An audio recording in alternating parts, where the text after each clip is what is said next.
Hello, beautiful hedgehogs.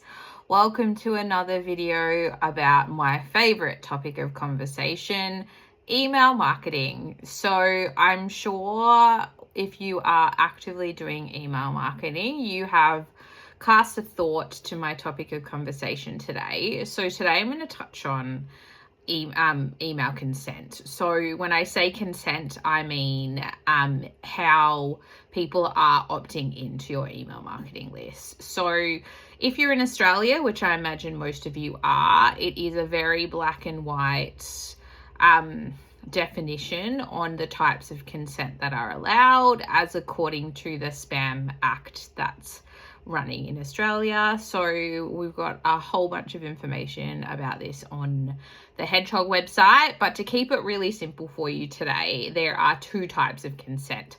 So there's inferred consent and there's explicit consent. So I'm sure we've all fallen victim to a brand using inferred consent. So where this comes to play most often is when a brand will sign you up after you've gone through the checkout process, even though you haven't explicitly opted in. So this is probably one of the greyest consent in terms of inferred, but it is widely accepted as something that just is what it is. So you will probably get many an email from a brand that you don't remember explicitly opting into, and that is where they're erring on the side of inferred consent to keep them safe in the Spam Act.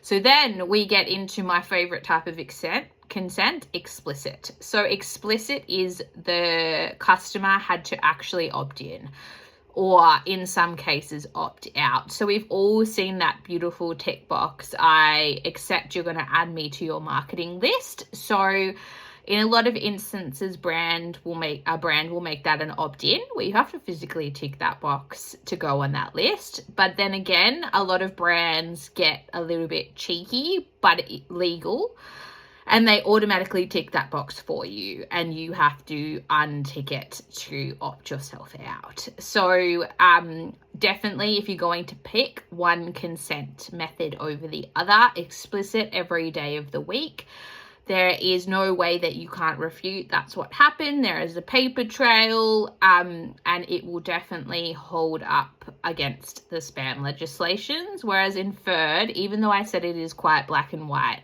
inferred is where it starts to get into the shades of grey. So yes, more often than not, you can likely prove that the relationship and that the status on your marketing list is sound, but if it came to that, it would be likely quite a large fight. So just don't do it to yourself. Make it explicit. It's not hard. People are very, very used to having to opt in to your email marketing list. And so that's email consent.